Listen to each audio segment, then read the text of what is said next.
Hey everyone, today's notes are kind of an extension of what we were doing last class. Last time we found key features of our quadratic functions when we looked at a graph, and then we made a table to create a graph and looked at our key features again. Today we're just going to be looking for our key features straight from the table.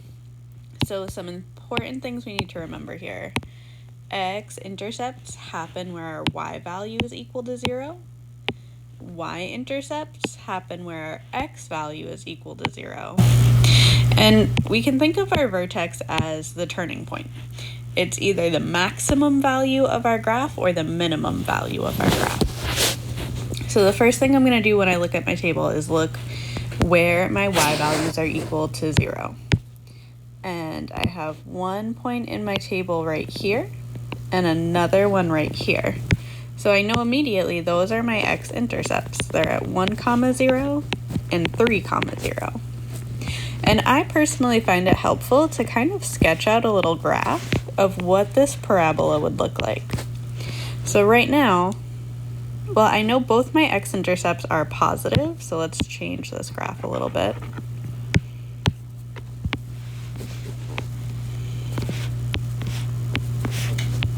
So I know I crossed the x-axis. Let's call that 1 and we'll call that 3. I'm going to look for my y-intercept. My y-intercept happens where my x value is 0. So my y-intercept is at 0, 3. And on my graph, that's probably like up here somewhere. So just based on these 3 points, I can already tell that this is going to be concave up, because if I connect these dots like this to make my parabola shape, it's going to have to point upwards. I can also tell that my parabola is going to be concave up, because I'm either looking to find my vertex for a maximum or a minimum value, or I'm looking for the turning point. So when I look at my table, I can see that my y values are decreasing until I get to here.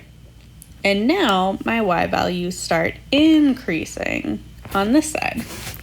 So my vertex, my turning point where I change from decreasing to increasing, is at 2, -1.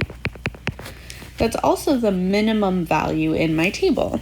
And 2, -1 would be right here in between my two my two x-intercepts.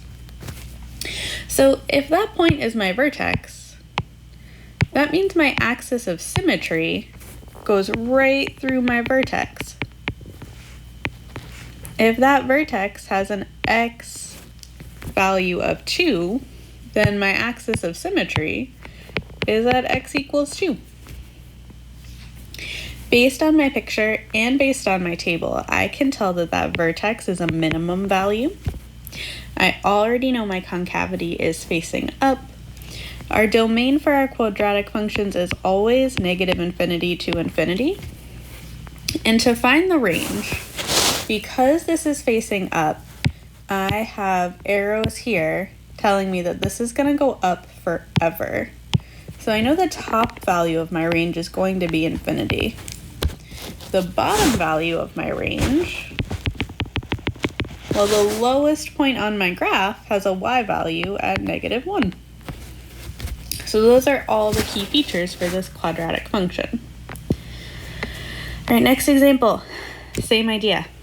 First thing I look for, where are my x-intercepts? Remember, we also call these solutions. We call them our zeros. They happen when our y value is equal to 0. So this time my x-intercepts are at -3, 0 and at 1, 0. So I'm going to start making my quick sketch. So I've got one x-intercept over here at -3, and I've got one over here at +1. When I look for my y-intercept, that happens where my x value is 0.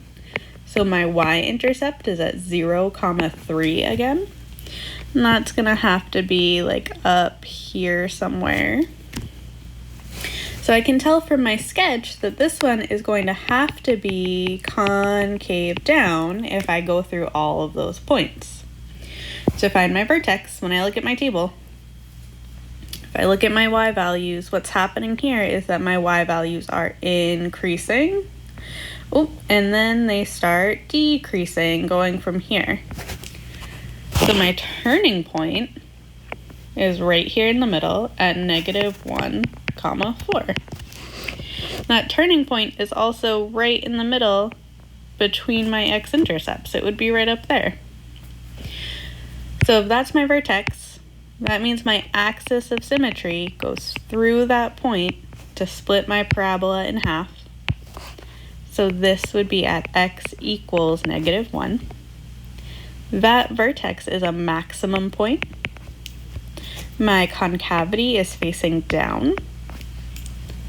My domain is always the same for my quadratic function. It's always -infinity to infinity. And if I drew the arrows on my parabola, I can see these are pointing down. They're going to keep going down forever, which tells me the bottom value of my range is -infinity. When I'm looking for the top value for my range, the highest point my parabola is going to hit is up there at my vertex that has a y value of +4. So some things I want to point out here that are not a coincidence, and they happen every single time. If you look at your vertex, these numbers are super helpful. If we know where the vertex is, that tells us where the axis of symmetry is. They have the same x value. And that happened in both cases. That happens every single time.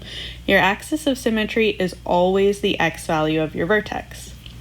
Another interesting thing to look at here is that when we look at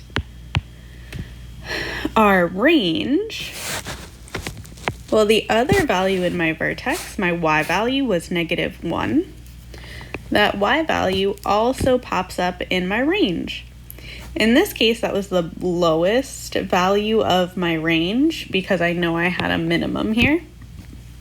In our second example, that was the highest value of my range because I had a maximum. So sketching the graph is super helpful. Make a quick picture, see what it looks like. But you can also use the patterns, use the things that we notice from our table and the information from the vertex.